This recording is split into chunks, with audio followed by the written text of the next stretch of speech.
Hello, coucou, bienvenue à toi, merci d'être là. Très contente de te retrouver aujourd'hui. Alors, j'ai plein de choses à te raconter, plein de blabla.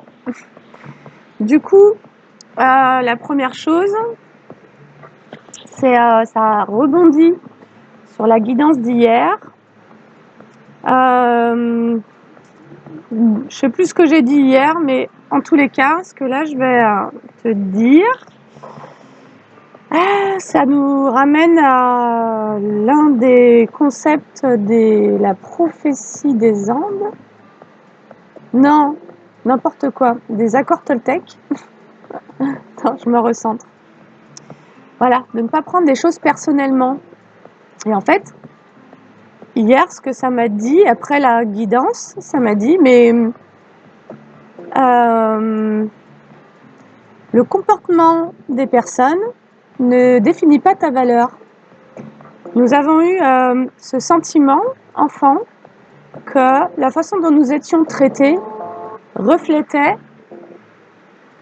notre valeur personnelle. Voilà. Si on t'a traité de manière méprisante, négligente, bah, tu as eu le sentiment que tu n'avais pas de valeur. Et finalement, tu as essayé de t'accommoder aux autres, à leurs besoins, pour essayer d'y trouver une validation et donc d'y trouver ta valeur. Tu t'es mis à chercher ta valeur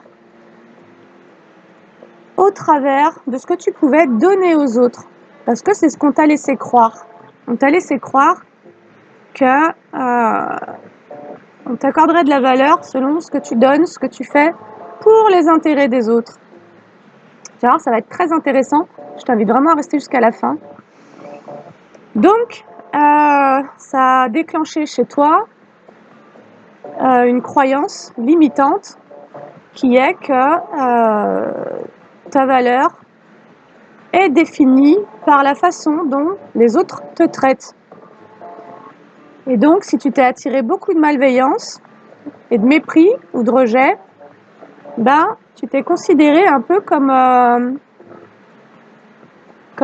tu vois, quelqu'un qui n'est pas important dans cette vie-là. Et donc, c'est pour ça que tu as accepté de subir beaucoup de choses pas cool. Voilà. Donc là, on nous appelle à prendre une prise de hauteur en conscientisant que la façon dont les gens se comportent, y compris quand il y a de la critique, du jugement, du rejet, ça ne parle pas de toi. Dès lors où tu conscientises ça, paf, tu vas pouvoir être un miroir qui renvoie le mépris, qui renvoie le rejet, qui renvoie la malveillance. La façon dont les gens se comportent vis-à-vis de toi n'est pas en fonction de comment tu mérites d'être traité ou la valeur que tu as et qui fait qu'on te traiterait d'une certaine manière. Ça parle simplement de comment ils sont capables de se comporter. Quand tu as eu affaire à un parent qui était méprisant, bah, c'est un parent qui, en réalité, si tu observes, n'avait pas, une fois que tu es à huis clos, donc en famille, c'est quelqu'un qui pouvait se comporter de cette manière-là avec tous les membres de la famille. Donc, en réalité, ça ne parlait pas que de toi, c'était la façon, c'était ce que ce parent était simplement capable de donner en famille. Si tu as été avec un ex menteur et manipulateur et voire perverse, qui prenait goût à te voir en dépression ou en souffrance, c'est parce que c'est quelqu'un qui n'avait pas la capacité de se comporter autrement, c'est-à-dire avec une plus grande bonté de cœur ou avec une moralité plus saine. Tu vois, quand tu as eu affaire à des gens malveillants, ce n'est pas parce que tu mérites d'être maltraité, parce que personne ne mérite d'être maltraité, c'est uniquement parce que tu as eu affaire à des gens qui avaient un trop-plein de haine à déverser, ou bien un trop-plein de jugement à renvoyer, mais tout ça parle d'eux et de leur part d'ombre refoulée.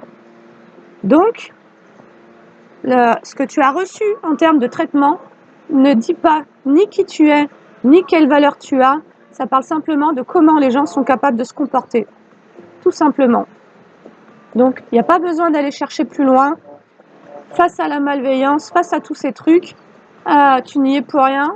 Et c'est pas parce que t'es un chiffon dans ce monde, c'est simplement parce que tu as des gens qui sont pas capables de faire autrement quand ils n'y trouvent pas d'intérêt. C'est-à-dire que pour certaines personnes, l'intérêt qu'ils avaient vis-à-vis de toi, c'était de pouvoir déverser leur part sombre, chose qu'ils ne se permettraient pas avec d'autres personnes.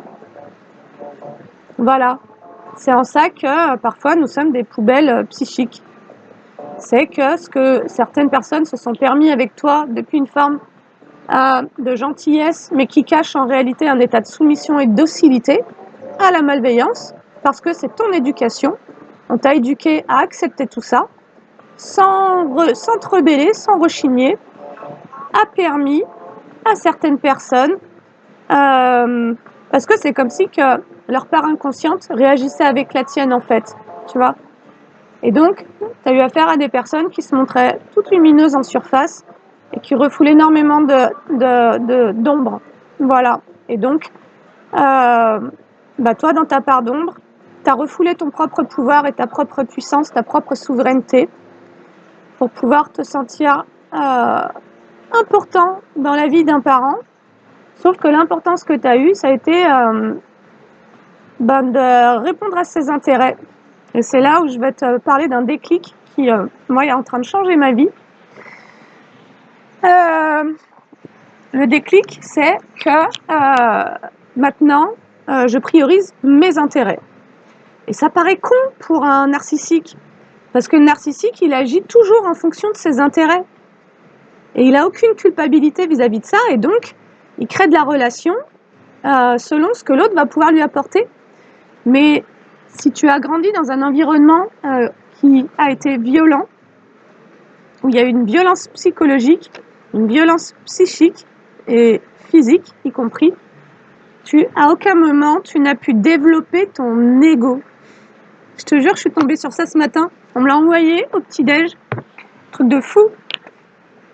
Tu sais, je me suis dit, mais attends, et moi, dans tout ça, en fait, l'histoire, c'est que à devoir être en permanence en hypervigilance face à un parent qui avait des humeurs changeantes, des comportements changeants, cette hypervigilance ne t'a pas permis, c'est-à-dire que toute ton énergie et toute ton attention a été mise au service des besoins et des émotions d'un parent malveillant. Et donc, toi, ton individualité, ton ego, ton narcissisme à toi, tu n'as pas eu l'espace et l'énergie de le déployer, quoi. Et ce qui était voulu derrière ça, c'était justement de t'empêcher de développer ton territoire narcissique. On est sur du narcissique sain, on n'est pas sur quelque chose de malsain. On a tous besoin d'avoir son propre ego. Et c'est comme si tu n'avais pas pu développer ta barrière égotique qui te permet de te rebeller, de poser ta limite. Mais pour moi, c'est au niveau de ton identité, de ta personnalité, de ton individualité, de pouvoir créer une séparation. Et en fait, c'est comme si tu t'étais fait complètement absorber par un parent qui, en réalité, voulait faire fusionner sa part d'ombre sur toi.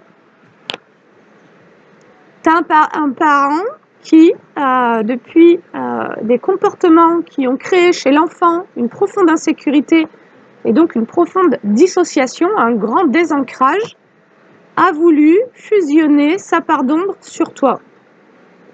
Et donc pour ça, il fallait t'empêcher de déployer et de développer ton ego. Ton ego permet de créer la séparation entre toi et l'autre.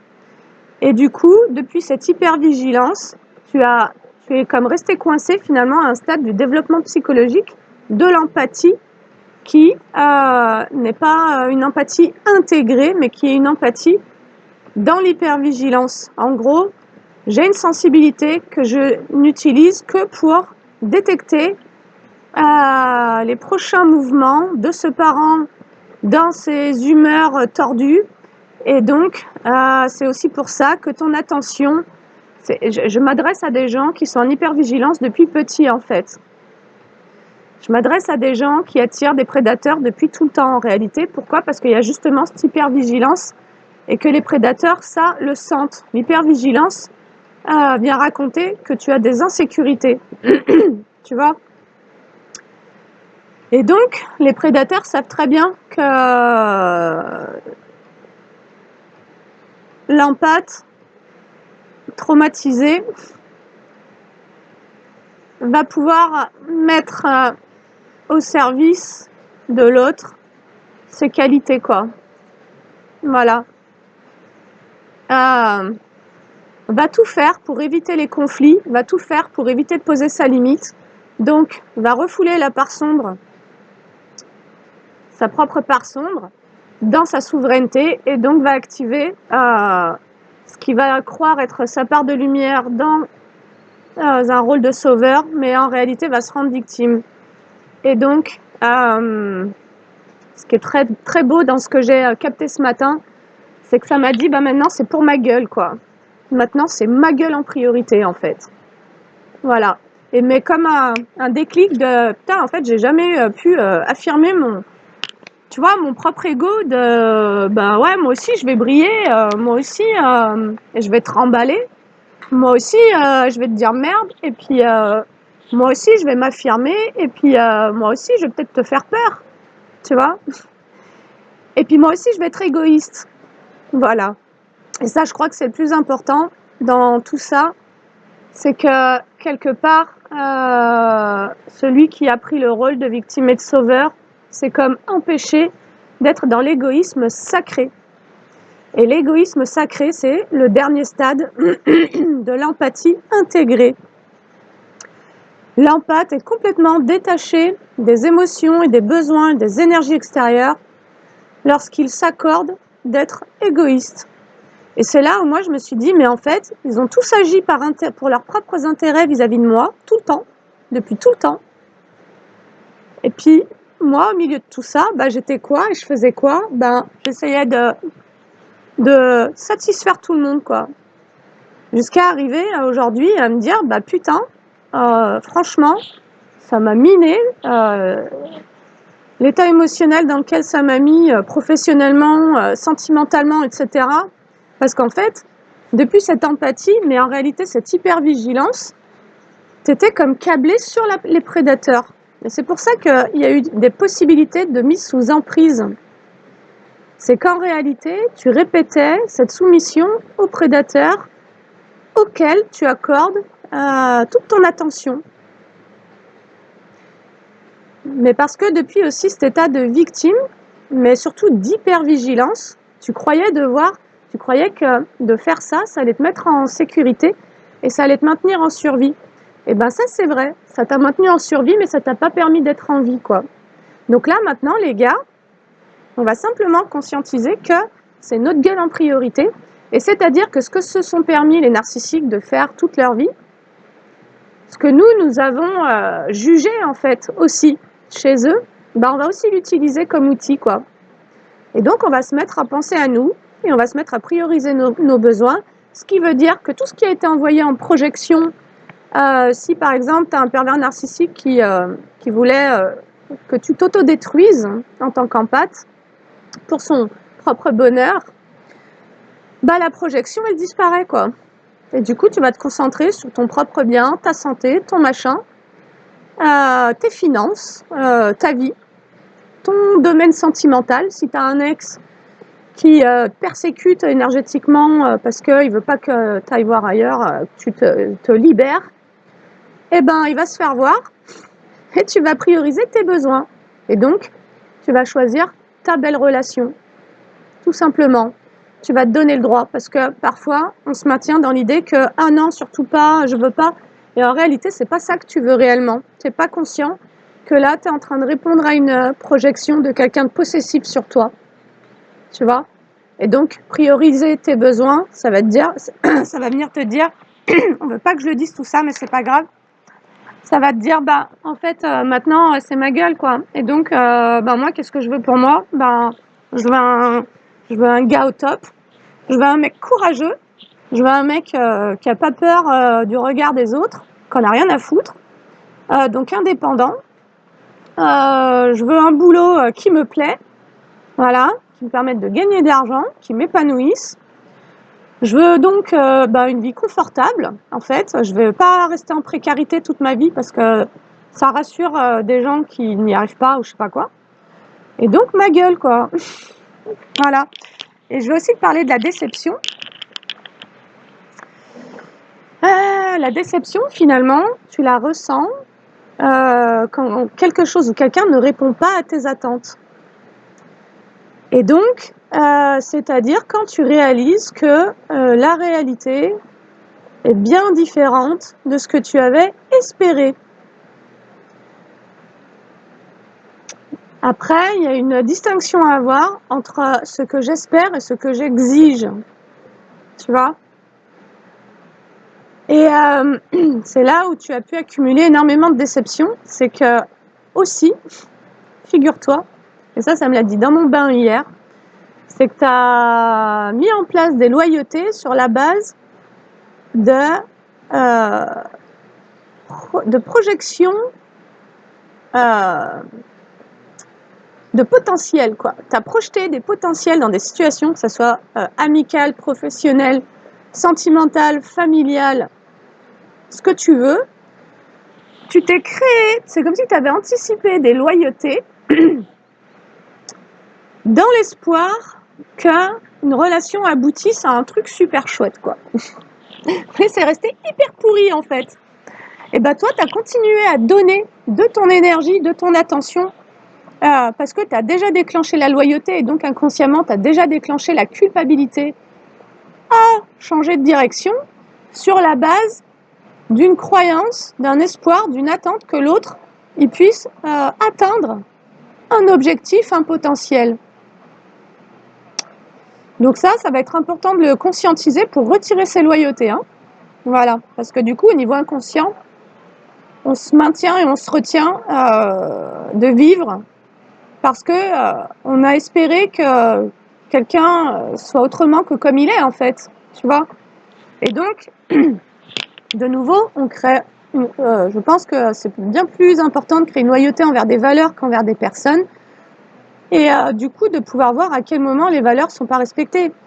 Et si, par exemple, tu as créé des loyautés sur la base de l'attente d'une bienveillance, et que toi, tu t'es mis à donner de ta bienveillance, et qu'en fait, tu es resté connecté au potentiel d'une situation, et de croire que la bienveillance, un jour, se révélerait chez certaines personnes, là, il y a peut-être un déclic à avoir et à accepter de voir que, en fait, ça fait peut-être un certain temps que tu attends qu'il y ait de la bienveillance dans ce relationnel, dans cette situation, de ce partenaire professionnel, sentimental ou familial ou ce que tu veux, mais que ça fait combien d'années que tu attends, et donc tu continues toi-même à te montrer bienveillant et donc en réalité docile, tu vois, sur la base de la croyance que cette personne elle va atteindre le potentiel de bienveillance, quoi. En fait non, il y a des gens qui sont connectés à la malveillance et qui ne sont pas capables de faire preuve de bienveillance en réalité. Et ça ne veut pas dire qu'on les condamne, ça ne veut pas dire qu'ils n'y arriveront jamais, ça veut juste dire qu'à l'instant T, si tu dois faire le constat de tes relations pour pouvoir te retirer sans culpabilité, il va falloir accepter que ce potentiel que tu avais finalement, qui tu es projeté sur l'autre, dans un manque de reconnaissance de ton propre potentiel, de faire ça t'a gâché la vie, quoi.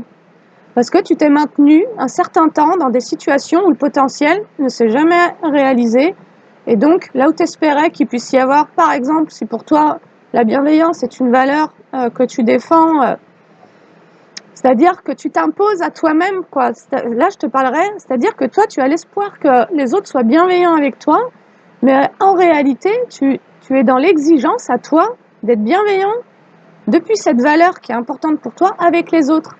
Mais du coup, tu t'interdis de poser des limites. Et du coup, tu es bienveillant avec des gens malveillants. Et donc, la victime, dans sa part sombre, elle a besoin d'aller rechercher un truc qui ne va pas te plaire, c'est le mépris. Voilà. On va annuler des énergies en étant en capacité de mépriser le mépris. Et là, j'ai une phrase de Nietzsche qui dit de pouvoir être dans sa volonté de puissance. Voilà, c'est-à-dire d'arrêter de tolérer ce qui nous détruit par la complaisance. Et ça, c'est vraiment la part d'ombre du sauveur et de la victime qui se maintient en docilité mais en bienveillance, qui se maintient dans la compassion, qui cherche des excuses à la bienveillance et qui se retrouve dans des traumatismes à répétition. Et pour moi, la victime, ce qu'elle refoule, ce qu'elle rejette surtout, c'est sa propre puissance, domination, sa part de domination. C'est-à-dire que la victime préfère subir que d'aller rechercher peut-être une colère assez forte, tu vois, et une souveraineté psychique qui ne fait plus aucun compromis, qui ne laisse plus rien passer, tu vois, de peur aussi de peut-être passer pour quelqu'un de froid ou de méchant. Et ça, c'est un peu le truc qu'on a pu te dire enfant, on a pu te dire sois gentil, tu vois, pour te dire surtout si t'es méchant, je vais pas t'aimer, quoi. Et du coup, on a essayé de trouver un peu l'équilibre, de savoir au travers de tous ces messages comment il fallait qu'on se comporte pour se sentir exister au travers du regard de l'autre. Et c'est-à-dire qu'on a construit comme notre ego, notre narcissisme, sur la base de la volonté d'un parent pervers narcissique ou très narcissique qui en réalité a détruit notre ego, quoi. Et donc c'est ça qui est en pleine reconstruction. Et donc ça veut dire n'aie pas peur de renvoyer du mépris au mépris ou à une totale indifférence. Et en tous les cas, quand tu vas ramener au centre le fait que toi aussi tu as le droit de prioriser tes propres intérêts et donc de te donner le droit d'être dans l'égoïsme sacré, sincèrement, tu vas plus ressentir aucune culpabilité à ne plus faire ce que les autres attendent de toi, quoi. Et donc ça sera ta gueule, voilà. Et peut-être même qu'un jour tu lui diras ta gueule, tu vois. Alors, c'est pas pour être vulgaire que je dis ça. C'est pour aller aussi déclencher en soi des mécanismes de libération. Parce que dans cette docilité, dans cette peur de l'égoïsme, dans le fait qu'on t'ait aussi fait croire que de pardonner et de subir, de te sacrifier, c'était une vertu. Tu vois, on a surtout fait de toi un petit soldat, une petite marionnette, quoi. Tu vois. Et en réalité, ce que les narcissiques te montrent d'eux-mêmes, toi, tu as pu créer une forme de rejet et de jugement vis-à-vis de ça. Et sache que c'est l'autre partie de toi-même qu'il te reste à aller découvrir pour être complet. Tout ce que tu as jugé chez les gens, mais tout, hein, y compris leur malveillance, sont des parts, c'est-à-dire qu'en les refoulant, en réalité, tu te les fais vivre à toi-même. Donc, tu as pu être malveillant vis-à-vis de toi-même, et en tous les cas, tu l'as autorisé depuis l'extérieur. Et tout ça, c'est ce que tu as refoulé en toi, parce que c'est comme si, par exemple, on a pu te faire croire, enfant, que si tu disais non, si tu refusais de faire certaines choses, tu allais être méchant, on allait te faire croire que c'était une forme de malveillance, tu vois. Et finalement, tu t'es mis toi-même à rejeter ces compétences lorsqu'elles sont appliquées de manière saine et juste. C'est ok en fait, tu vois. Mais c'est-à-dire qu'il y a eu aussi une distorsion entre le fait de s'imposer et le fait de s'affirmer, par exemple, entre le fait d'être dans une autorité saine et une autorité toxique, un égoïsme sain et un égoïsme malsain, tu vois, égocentré, quoi, etc.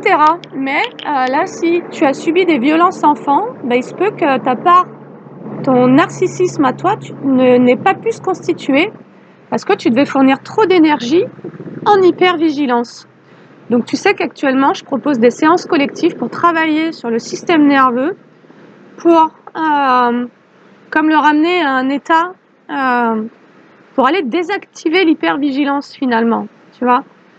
Et donc, c'est depuis ce travail que tu vas pouvoir mettre tes ressources, les ressources que tu investissais dans cette hypervigilance, tu vas pouvoir les mettre finalement comme à te réparer, tu vois, et à intégrer tout ce que tu n'as pas pu intégrer en étant complètement dans cet état d'hypervigilance et de sidération. Et donc, c'est-à-dire que dans cette fragmentation, il y a toute une part de toi que tu n'as pas pu vivre, et donc c'est comme si ton développement psychologique n'avait pas pu aller jusqu'au bout parce que ton mental a dû être utilisé dans des stratégies de survie et donc de compensation, mais donc de suradaptation, et tout dans la surintellectualisation, tu vois. Et là maintenant, il est temps d'aller rechercher ces parts sombres, y compris depuis un état beaucoup plus apaisé, ne pas avoir peur. C'est-à-dire que si en permanence tu es maintenu dans l'anxiété ou l'insécurité, bah cette exploration de tes parts sombres, quelque part, tu peux pas les faire. Voilà. Et donc, de faire tout ce travail, c'est ce qui va te permettre d'adapter une réponse complètement différente et de ne plus avoir peur des gens malveillants, des gens jaloux, et donc de ne plus te freiner pour vivre ta vie, vivre la relation amoureuse que tu veux, psychiquement fermer toutes les... tu me fermes toutes les failles, tous les machins, et donc de revenir à maintenant, je me fais passer en priorité, et je fais passer donc mes désirs et mes besoins. Ce qui t'a amené aussi à avoir une porosité psychique, c'est que du coup, en permanence, on t'a manipulé enfant pour t'amener à être tourné vers les besoins de l'autre, tu vois.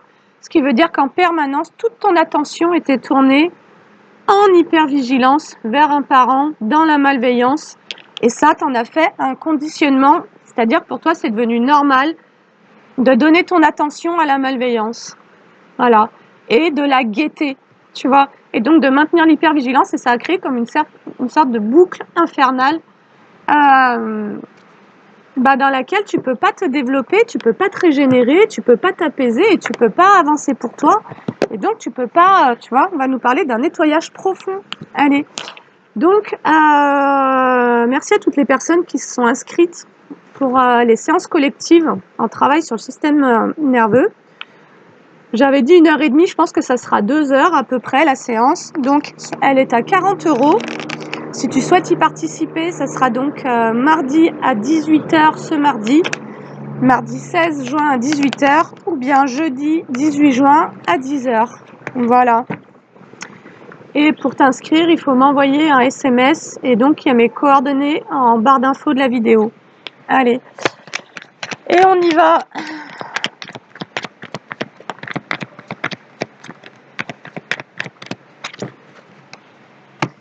Et donc, ouais, toi, tu as jugé un peu l'égoïsme des gens, mais parce qu'en fait, tu étais dans le rôle de « moi, je me rends utile ». Et du coup, tu te plaçais aussi en victime, de dire « c'est pas juste, machin ». Bah là, maintenant, on va changer un peu la tonalité des choses, et on va faire un peu comme eux, et on va les utiliser comme exemple. Et je pense que il n'y a pas que l'égoïsme qu'on va aller rechercher. On va pas forcément s'abaisser à la malveillance, parce que ça, c'est hors de question d'aller nourrir ça. Mais déjà, d'une part, on va mettre des barrières à ça, sans plus avoir de culpabilité, parce qu'en fait, c'est pas que tu avais peur de la malveillance, c'est que tu te sentais coupable de poser tes limites. Parce que d'une certaine manière, tu es aussi devenu victime de ton rôle de sauveur, et de manière très inconsciente, ce qu'on t'a amené à croire depuis un parent qui avait une grosse faille narcissique, c'était que d'accepter de le subir, ça allait le sauver, quoi, tu vois. Et donc, c'est comme ça que tu t'es mis à refouler ta propre puissance, ta propre souveraineté, et que tu t'es mis à accepter de subir des comportements malveillants. Et là, maintenant, il y a l'idée que c'est pour ta gueule, et donc, celui qui est pas content de tes choix, en fait, déjà, d'une part, ça le regarde pas, c'est ta vie, c'est ton existence, et il y a l'idée, d'ailleurs, de ne plus chercher à être validé ou à obtenir un truc qui viendrait te dire que tu es suffisant, ou que tu es méritant, ou que tu es je sais pas quoi, il n'y a plus rien à foutre en vrai. Le machin, maintenant, c'est plutôt de je me valide moi-même et je me reconnais suffisant, voilà, pour ce que je veux faire, avoir une belle relation sentimentale, avoir des potes bienveillants. Je suis suffisante, quoi. J'ai pas besoin de faire d'efforts. J'ai pas besoin d'être autrement que comme je suis. J'ai pas besoin d'accepter de subir des trucs pourris ou je sais pas quoi. Je vais simplement être moi-même. Voilà. Et donc, je crois que ça crée aussi un gros changement au niveau de l'estime de soi. C'est de s'accepter complètement comme on est. Et donc de se défaire complètement aussi de la croyance que il faille faire des efforts, subir ou je sais pas quoi, se conformer, tu vois, pour être accepté en fait. Ça c'est mort maintenant. Je vais me chercher une veste alors, bouge pas. Allez, on continue. Ah bah regarde, je commence par les jugements, la dispute et le lâcher prise. Donc voilà. Regarde, dès que j'ai la jalousie et le mauvais œil. Ah, donc c'est exactement ça. C'est les jugements, les conflits, les jalousies. Eh ben, j'en ai plus rien à faire. En gros, je conscientise que j'ai des besoins à faire passer en priorité. C'est comme si, je te dis, de manière inconsciente, tu avais consenti à recevoir des jugements, à participer à des conflits que tu n'as pas créés et et à porter de l'attention à la jalousie, mais comme pour toi-même, te dévaloriser, te diminuer, t'interdire ou je sais pas quoi. Et donc, tu as donné du pouvoir, tu as transféré ton propre pouvoir sur ces énergies, en fait. Et ben là, il y a un lâcher-prise. Le lâcher-prise, c'est maintenant, moi aussi, je vais être égoïste. Et donc, moi aussi, je vais faire passer mes intérêts. Et mes intérêts, c'est pas d'accorder de l'importance à tous ces trucs, parce que quand je le fais, en fait, ça m'empêche d'avancer, quoi. Ça m'empêche d'être en paix, et ça m'empêche d'être heureux, tu vois. Si quand je suis en joie, je m'attire de la jalousie, ou en réussite, ou avec un amoureux, et que du coup je me sabote moi-même pour faire plaisir aux gens jaloux, il y a un truc qui va pas, tu vois. Et ça, c'était ton conditionnement. Donc là, maintenant, on est en train de laisser aller, de laisser partir. C'est pas le problème de ces énergies, en fait. Ça n'a jamais été le problème.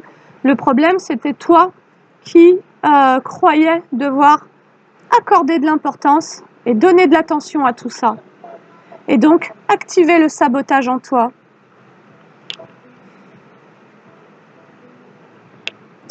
Parce qu'en réalité, quand tu as reçu des jugements enfants, quand on t'a impliqué dans des conflits dans lesquels tu n'avais rien à faire, et quand tu t'es reçu des énergies de jalousie, ça venait de gens que tu aimais. Et c'est comme si inconsciemment, tu avais transmis le message que si tu veux mon amour, mais étant donné que c'est extrêmement malsain, ce n'était qu'une question d'attention. Si tu veux mon attention, il va falloir que tu acceptes de subir, quoi. Voilà, il va falloir que tu te diminues et il va falloir que tu me permettes de jouer, de prendre mon rôle à moi, du bourreau, et que je puisse avoir ce sentiment d'exister quand je suis tout puissant, quoi. Et en fait, pour moi, on est complètement en train de déposer ce fameux triangle de Karpman. Ça fait une semaine qu'on nous en parle dans les guidances. Et en gros, on rentre plus dans tout ça, et donc c'est génial et c'est ok de soi-même pouvoir activer cet égoïsme en soi. Franchement, c'est un vrai cadeau. Moi, je le ressens comme ça, tu vois. Et du coup, je me suis dit, mais en fait, et franchement, je l'ai capté, mais que ce matin, d'un coup, je me suis dit, mais putain, en fait, les gens égoïstes, ils ont aucune culpabilité quand il s'agit de leurs intérêts. Et c'est pour ça que ça a été autant blessant. C'est pour ça que ça a fait si mal. C'est qu'en réalité, ils étaient tellement tournés vers leurs propres besoins, et parce qu'eux-mêmes dans des états de survie, qu'ils ne se rendaient pas compte de combien ils ont fait du mal, tu vois. Mais là, toi, dans cet égoïsme sacré, tu vas surtout reprendre ta vie en main dans maintenant je fais tout ce qu'il faut pour moi, et donc dans cet égoïsme, mon empathie et mon attention ne sera plus au service de tout ça, en fait. Je vais faire de mal à personne, mais par contre, je vais me faire du bien à moi-même. Voilà où on en est. Allez, on avance, les gars. Le lâcher-prise, ce lâcher-prise te permet d'être à la croisée des chemins.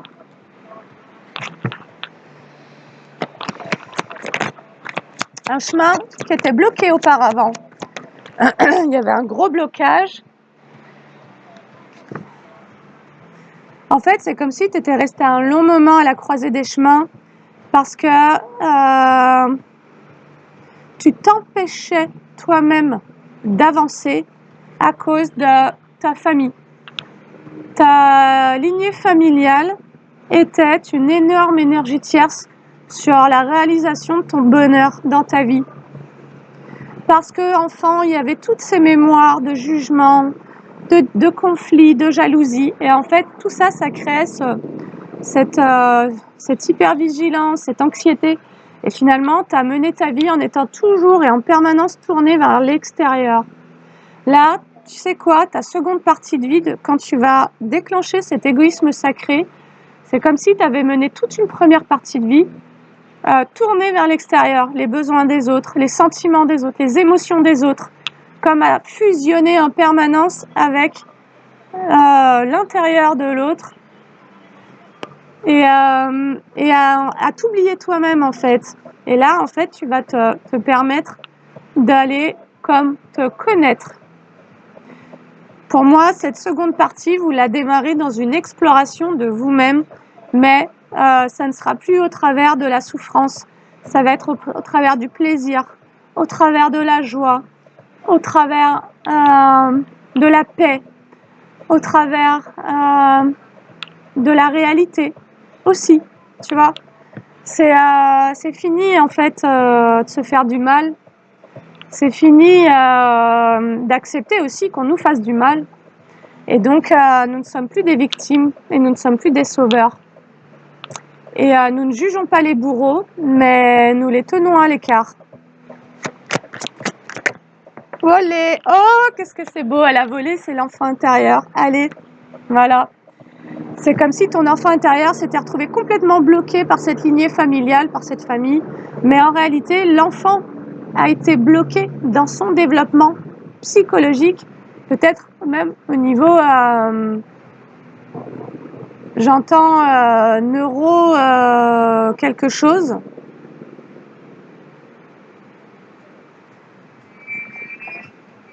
Tu vois, au niveau émotionnel, au niveau psychique, pour moi, il y a tout un principe d'individuation auquel un état que l'on atteint, je pense, après le stade de l'adolescence, que tu n'as pas pu développer. Voilà.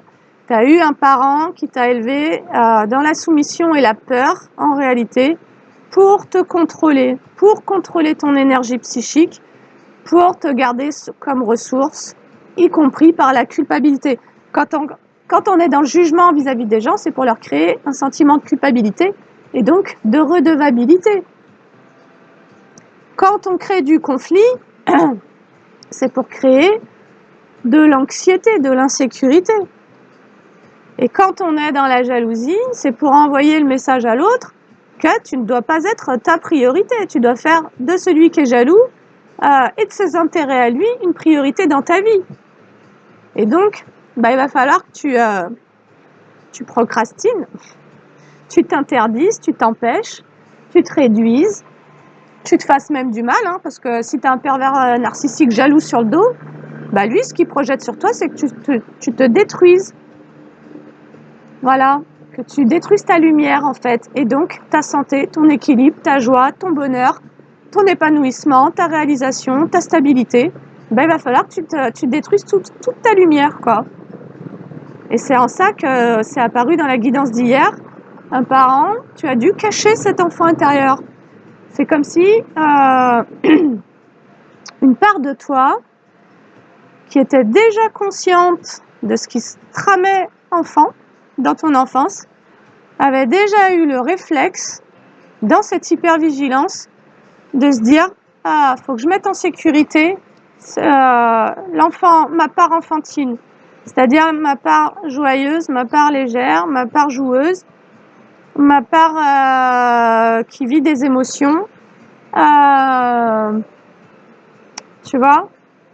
ma part innocente, et donc je vais accepter de prendre les jugements, et donc je vais accepter de porter des culpabilités qui n'ont rien à voir avec moi, et donc en gros je vais accepter de subir complètement ce parent, parce que là déjà j'ai pas bien le choix, je vois pas comment je peux m'en sortir autrement, et donc je m'adresse à des gens qui ont pu avoir le sentiment que leur enfance était un enfer, en fait.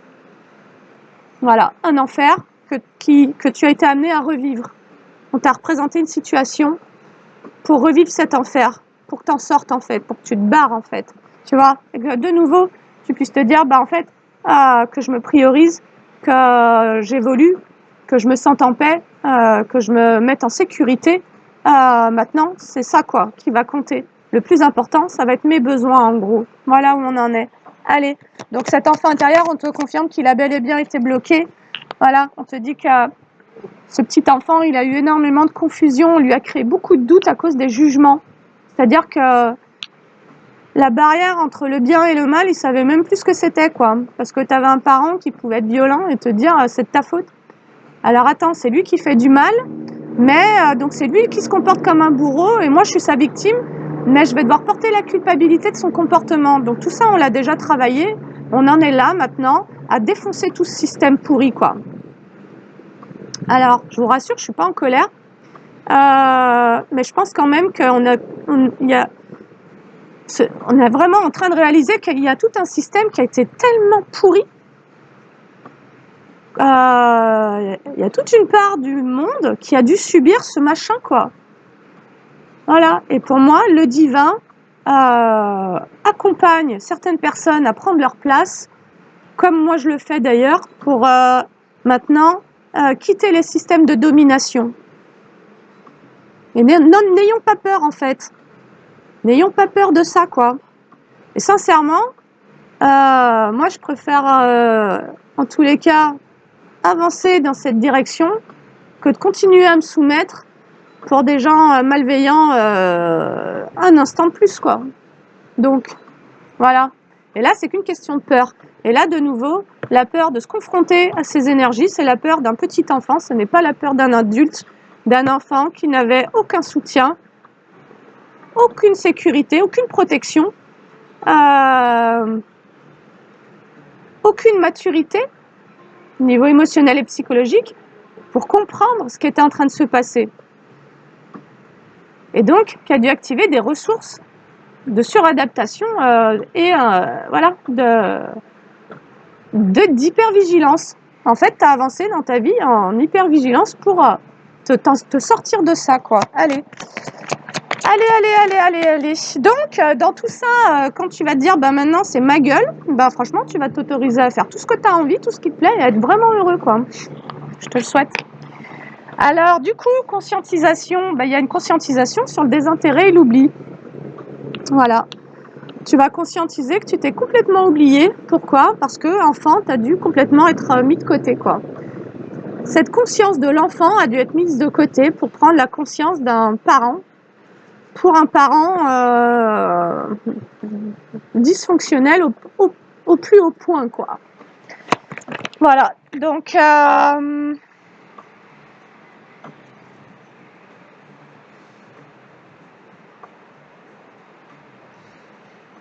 ce que tu vas aussi conscientiser, c'est que au plus tu vas te prioriser, au plus tu vas ramener tes besoins au centre et au plus ça va te sortir des peurs.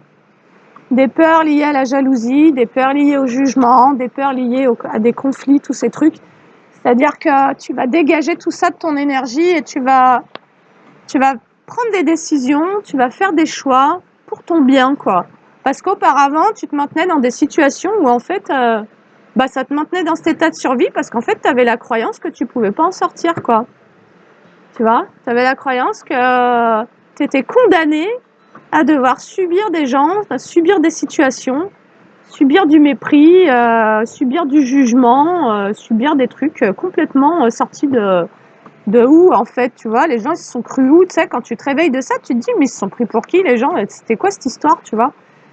Et donc, c'était l'histoire d'un enfant qui a été traumatisé à répétition, quoi. Voilà, traumatisme sur traumatisme ont fait que tu t'es attiré beaucoup de malveillance, voilà, de gens qui en réalité, sont d'une profonde, ont au fond d'eux-mêmes une telle impuissance que leur seul moyen d'avoir un sentiment de puissance, c'est de s'en prendre à quelqu'un qui est déjà en dissociation, qui est déjà peut-être en dépression, qui est déjà au plus mal, quoi. Donc bon, je veux dire, quand tu as conscientisé ça, il y a un moment où sincèrement, tu te retires du délire, tu prends tes énergies, puis tu vas voir ailleurs, parce que sincèrement, c'est pas très joli, quoi, en vrai. Hein. Donc bon, on va pas les juger, hein, mais sincèrement, on va arrêter de participer à ça. On n'a plus de temps à perdre, en vrai. Alors, je sais pas pourquoi je les sors comme ça. Ah, c'est marrant. Tu vas te pardonner, finalement, de t'être oublié, voilà, à cause d'une anxiété, quoi. T'as passé ta vie dans l'anxiété, et tu as passé ta vie à mettre ton hypervigilance, ton empathie au service des besoins et des sentiments des autres, quoi. Allez, c'est loin derrière maintenant. Allez, du coup, il y a une réharmonisation actuellement. Voilà, par rapport à la famille et aux proches. Voilà. Tu as fait un choix par rapport à de la famille et aux proches et c'est ce qui te permet de te réharmoniser.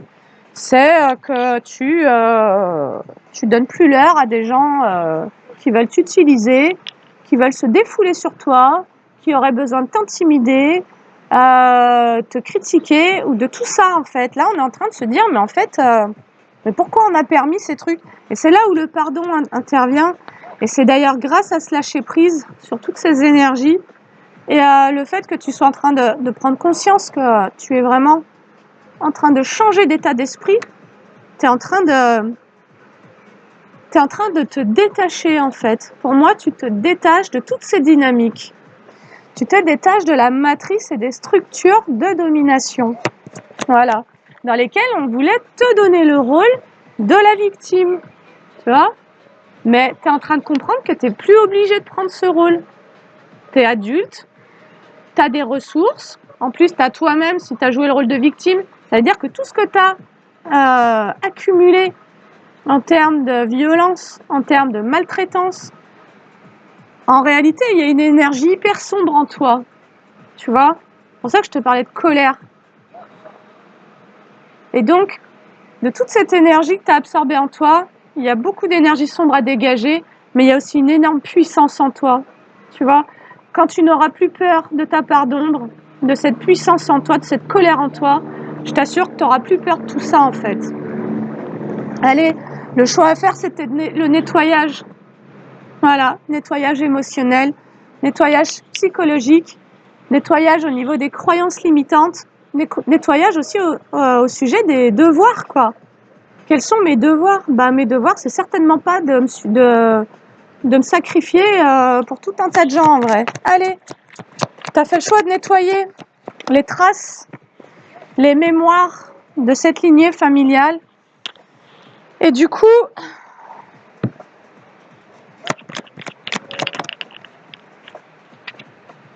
ah, c'est cool. Et du coup, ce qu'on t'annonce, c'est que c'est comme si on te disait, d'ici la fin du mois en cours, il y aura un apaisement au niveau du mental. Parce que le fait que tu te sois oublié toi-même, ça t'a créé comme un blocage karmique. Tu vois? C'est-à-dire que tu n'étais plus dans ton centre, ton attention était tournée vers l'extérieur, mais tournée vers les énergies négatives. Et donc, tu permettais en plus de recevoir ces énergies, de les absorber. Et là, le fait de lâcher prise, donc pour moi, c'est de t'ancrer et donc de t'apaiser, etc., de te prioriser, comprendre quelles sont les faveurs que tu as accordées à des personnes, quelles sont les loyautés que tu peux défaire, quels sont aussi tes devoirs. Mais moi, maintenant, ça va me parler plutôt au niveau civique et puis au niveau de, par exemple, tes enfants, tu vois. Tu as une responsabilité, voilà, ça va nous parler de responsabilité. Quelles sont mes responsabilités? Bah, c'est certainement pas de prendre soin d'autres adultes, c'est certainement pas de croire, tu vois, de nouveau en ces jugements, c'est-à-dire de le prendre personnellement, tu vois. Là aussi, hein, il y a un vrai détachement à avoir dans cette conscientisation. que le jugement de l'autre, tu vois, quand je suis dans ma part blessée, en vrai, ça va venir me toucher là où ça fait mal, donc ça va m'atteindre dans une faille, mais quand cette faille-là, elle se referme, bah, le jugement de l'autre, bah, tu vas regarder l'autre en train de te juger ou même de projeter. En fait, tu vas comprendre qu'il est en train de, tu vois, que ça lui appartient complètement. En fait, tu vas plus prendre des choses, ne pas prendre les choses personnellement. Ça veut dire ne plus être atteint dans son propre ego par ces trucs-là. Et donc, c'est avoir soigné l'estime de soi, c'est avoir soigné cette reconnaissance de soi. Et c'est pour ça que je pense que ta deuxième partie de vie, ça va être une exploration au cœur même de la connaissance de soi. Voilà. Je vais me rencontrer en dehors du mensonge, de la projection de l'autre. Et donc, ça va être un très beau chemin aussi. Parce que je vais pouvoir créer et donc agir à partir de qui je suis fondamentalement. Parce que j'ai nettoyé les projections. Et donc, en nettoyant les projections, j'ai nettoyé les croyances limitantes sur moi-même. C'est-à-dire que j'ai cru en ce que l'autre disait de moi et donc la façon dont il me jugeait. Et donc, je me suis comportée à partir de la croyance que l'autre est venu me renvoyer de moi-même. Et donc, si l'autre a voulu me faire croire que j'avais pas d'importance, que je valais rien et que j'étais une grosse merde ou je sais pas quoi, bah en fait, c'est un peu comme ça que je me suis moi-même vue, inconsciemment. Et donc, c'est surtout comme ça, depuis cet inconscient de cette image de soi, c'est aussi comme ça que j'ai permis qu'on me traite. Et donc, c'est en ça que le monde extérieur est le parfait miroir de l'intérieur, quoi. Tu vois ? Allez. Du coup, d'ici le mois en cours, grâce au fait que tu arrêtes de ruminer, de surintellectualiser toute cette situation, tu travailles au niveau du corps, du système nerveux, les gars, très important, vraiment. Tu vas lâcher prise sur tout ça. Tu vas te dire, allez, c'est bon, j'ai plus besoin de porter mon attention, j'ai plus besoin d'avoir un attachement par l'hypervigilance. Tu vois, en fait, c'est vraiment ça. Hein. Tu as créé un attachement à la malveillance par ton hypervigilance, en vrai. Et donc, bah, on te dit que tu seras dans ta fin de cycle. Et ça, je vous l'ai dit dans d'autres guidances, la fin de cycle, c'est le reset de ce système nerveux. Et donc, voilà, je lâche prise sur tout ce que j'ai subi dans ma vie et donc je redémarre avec ce nouveau moi qui n'est plus une victime, qui n'est plus un sauveur, qui est simplement lui-même, qui se reconnaît soi-même, qui... Ah, c'est trop beau, je vois les oiseaux qui volent à deux. À deux, les gars. On va peut-être être à deux dans la suite du chemin. Un joli deux. Un alter ego, possiblement. Allez, fin de cycle. Voilà, donc cette fin de cycle, cet apaisement du mental, sache que c'est ton mental qui t'a créé un blocage karmique. On te dit que cette fin de cycle nécessite justement de t'ancrer pour t'apaiser émotionnellement. Voilà. Et donc pour moi, de nouveau, l'ancrage, c'est je travaille à m'apaiser. Hein. Et donc je travaille sur ma respiration, je travaille sur ma présence dans mon corps, je travaille sur mes points d'appui, je travaille ma voix par le chant, je travaille avec mes mains, mon énergie, je travaille, tu vois, il y a tout un tas de moyens, de ressources à activer pour retrouver sa propre maison, voilà. Et donc son énergie. Ta maison, c'est ton énergie en réalité. Allez, trop beau. Franchement, cette guidance est vraiment forte. Alors attends, je pense que je vais pas la continuer trop longtemps.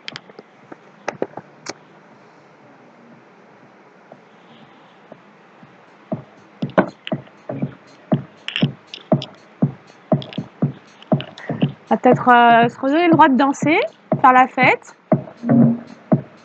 s'amuser, aimer.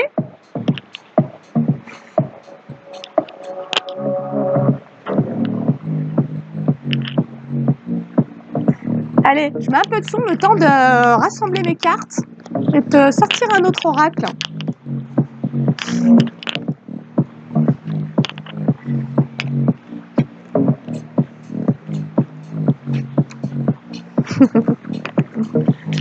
Un peu de mouvement, les gars. Ça fait du bien. Danser. Vraiment danser. Allez, je baisse.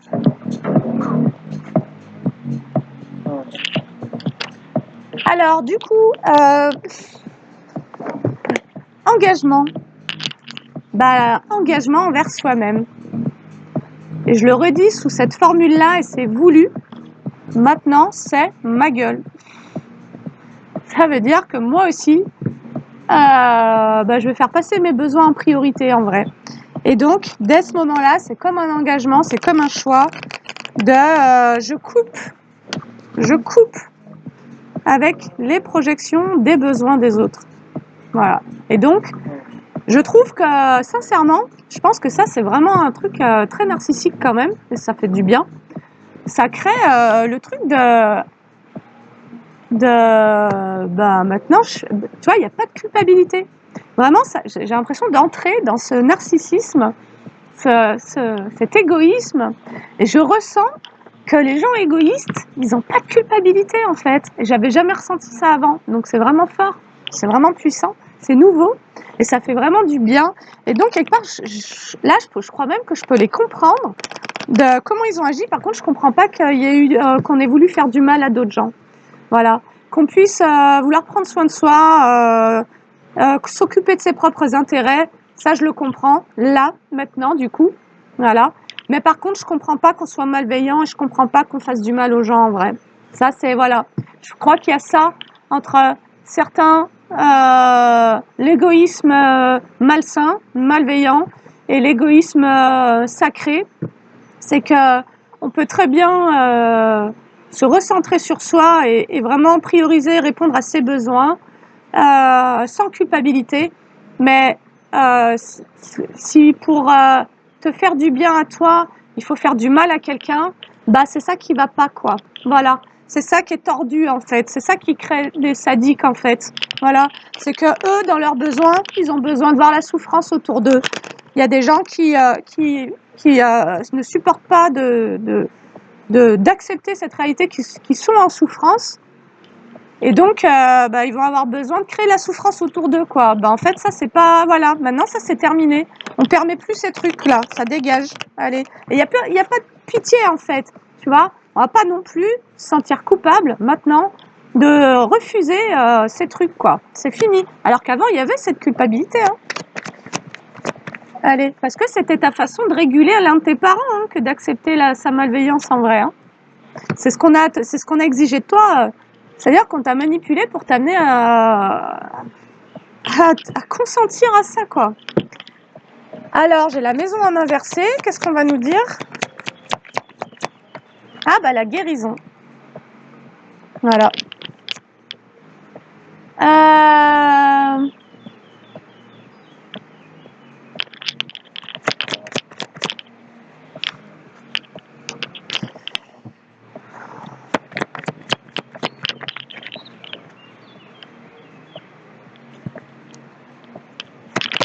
C'est comme si on avait foutu le bazar dans ta baraque, dans ta maison, donc dans ton intériorité. Et là, ce que ça me dit, c'est que tu es en train de guérir par rapport à des amis, par rapport à un entourage. Il se peut qu'il y ait eu un entourage qui ait vraiment été dans la malveillance vis-à-vis de toi, comme pour foutre le bordel dans ta vie, quoi, en gros.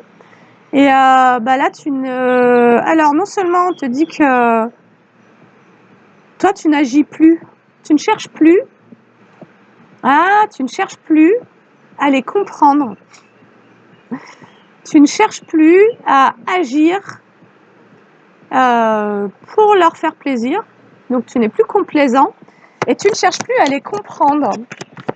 Pourquoi? Parce que maintenant, tu comprends qu'il faut simplement te protéger.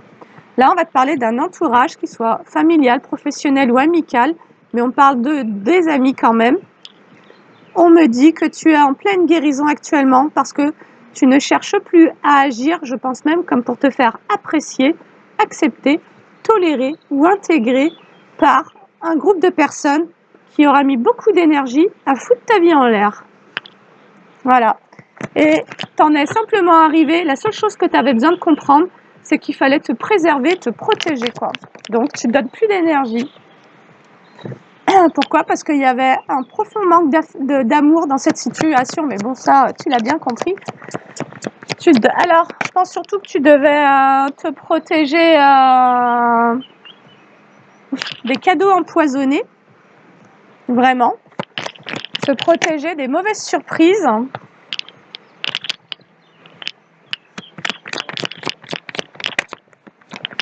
Te protéger de l'hypocrisie et de la malveillance, en gros. De l'intolérance même. Tu vois? C'est comme si, mais chez toi, quoi, dans ta vie, quoi, on est venu foutre le bordel, quoi. Des gens qui avaient rien d'autre à foutre que de te foutre le bordel dans ta vie, quoi. Allez, bah c'est ok maintenant de sortir ça de chez toi, quoi. Allez. Comme si c'était venu déposer leur poubelle, maintenant tu leur rends leur poubelle. Allez. Dans la rapidité, on te dit que tu vas peut-être avoir des nouvelles d'une énergie tierce.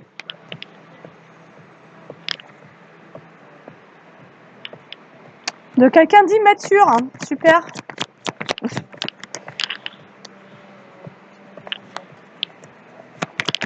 Tu vas avoir des nouvelles d'une énergie tierce. Alors, c'est soit quelqu'un qui est plus jeune que toi, soit c'est quelqu'un d'immature.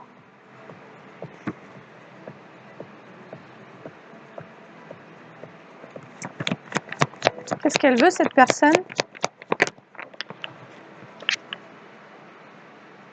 C'est un ex. C'est quelqu'un qui voudrait comme recréer un engagement. Mais toi, tu as compris que mettre fin à cette relation, c'était une chance pour toi. Et cette personne, tu t'es protégé d'une relation avec quelqu'un d'immature qui était d'ailleurs dans des énergies de trahison, dans des énergies tierces, qui t'amenait à d'autres énergies dans la relation. Et ben toi, tu t'es donné la chance de fermer la porte. Tu as dit, voilà, c'est bon, ras-le-bol. En fait, là, maintenant, je crois que on en est au stade où c'est bon, quoi. On nous a trop pris la tête, on nous a vraiment trop fait chier, quoi, franchement. Les gens étaient vraiment pas corrects. Et il y a vraiment ce truc de je suis plus victime, donc j'arrête de me plaindre.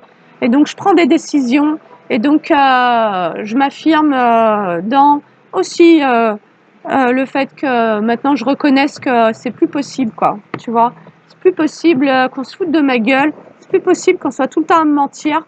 C'est plus possible qu'on revienne en tentant encore de me manipuler. Faut arrêter les conneries, quoi. Il y a vraiment un truc comme ça.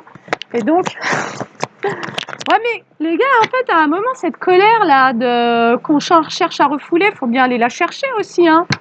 Si tu veux plus être une victime, à un moment, faut aussi accepter de voir, putain, tout ce que t'as accepté, tu vois, et combien c'était pourri, quoi, tu vois. Attends, c'est bon, quoi. Allez, du coup, voilà.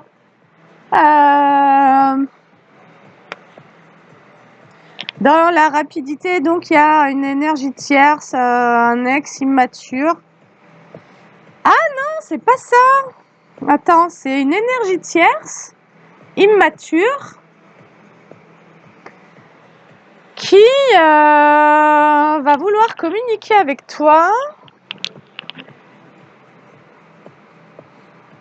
Ah, c'est comme si il y a quelqu'un, excuse-moi, il y a quelqu'un qui avait tenté de te couper d'un engagement en amour, de te faire perdre une opportunité sentimentale.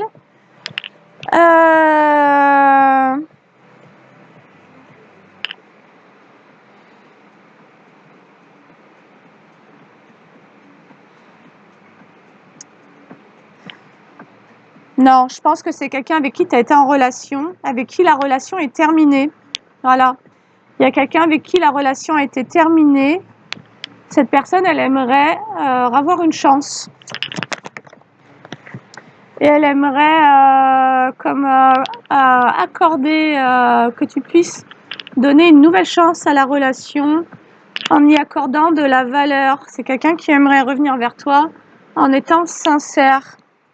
Alors, ça peut arriver d'ici cet été, mais c'est quelqu'un qui aimerait réellement ramener quelque chose de chaleureux dans la relation. Et du coup, on nous dit qu'il y a un changement par rapport à cette personne.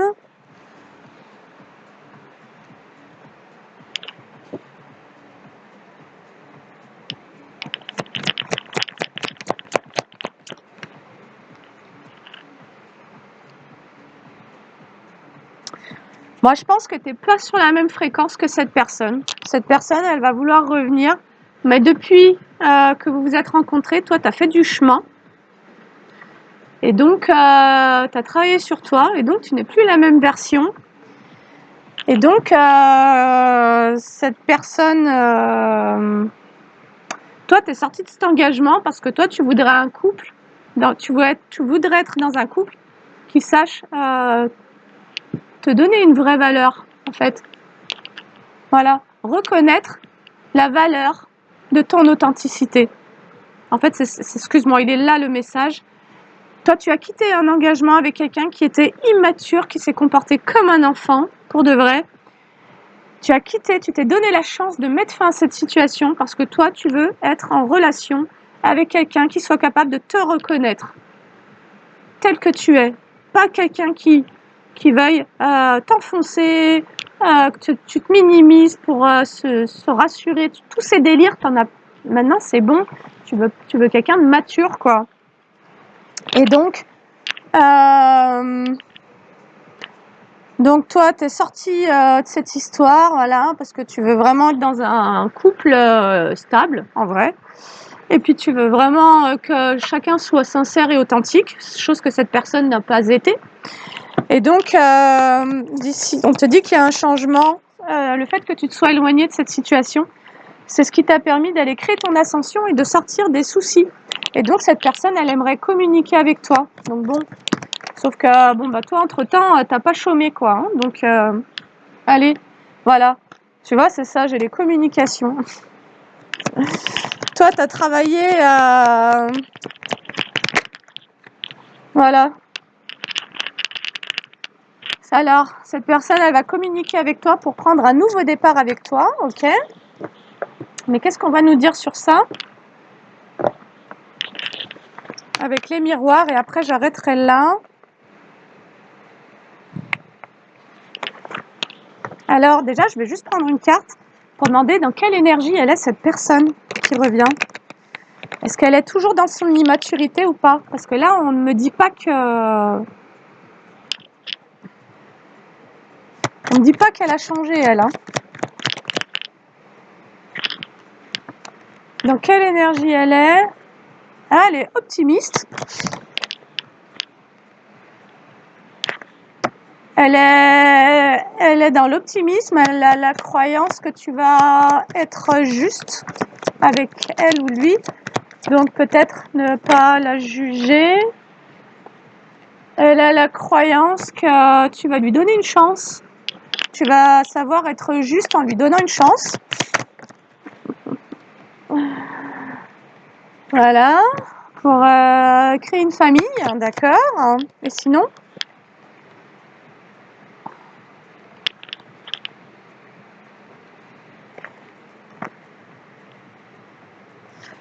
C'est comme si elle espérait que tu allais avoir un regard positif sur son retour et que tu allais lui laisser une chance de travailler à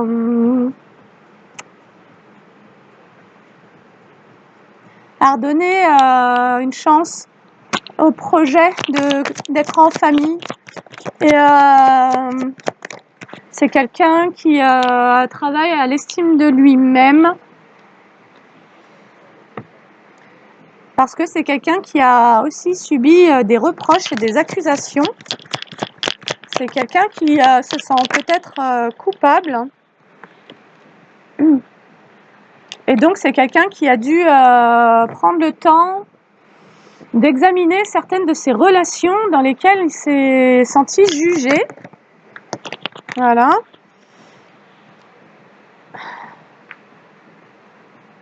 Au niveau sentimental, dans ses relations sentimentales, cette personne En fait, c'est comme si cette personne, elle s'était comportée de manière immature, vraiment comme un enfant.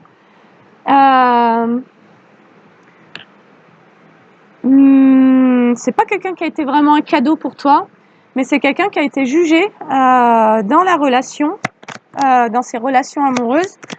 Et c'est quelqu'un qui aimerait tirer un trait en fait sur le passé, pour être dans sa tranquillité, pour retrouver une tranquillité.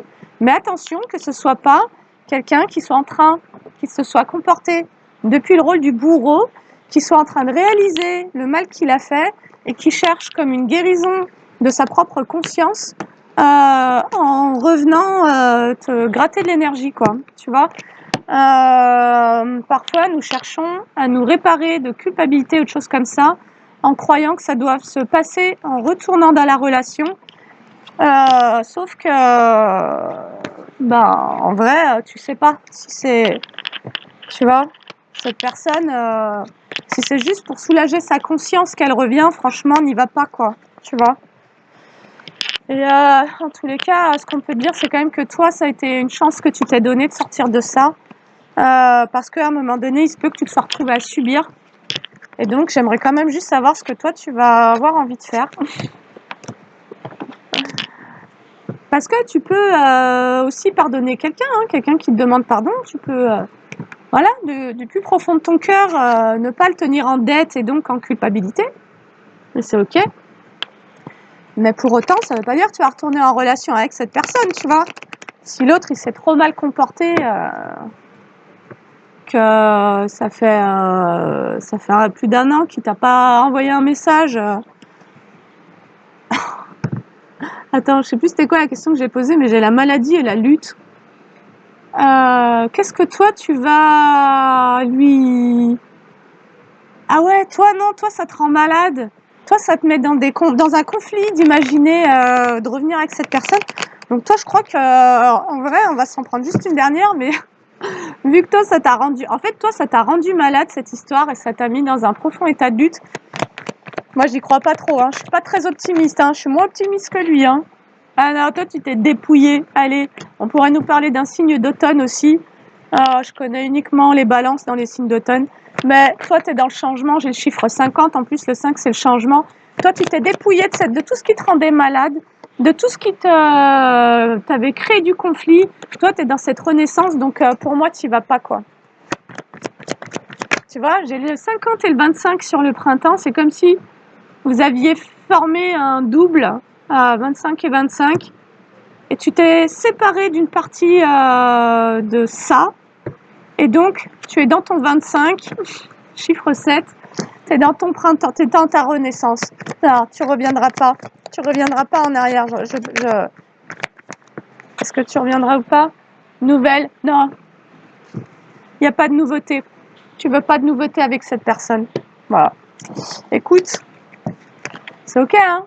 Je pense que si tu en es là, si toi ça t'a rendu malade, que t'as en plus peut-être un entourage qui est venu défoncer ta vie complète, que l'autre il en a eu rien à foutre et tout, que t'as galéré pour retrouver ton équilibre et pour te sortir de ça alors qu'il s'est comporté comme un gamin, qu'entre temps toi t'as grandi, encore tu t'es sortie toute seule de cette situation, c'est certainement pas pour laisser rentrer quelqu'un qui t'a déjà mis dans cet état. Il va devoir se débrouiller avec sa propre conscience et aller en thérapie pour guérir de ses mauvais comportements.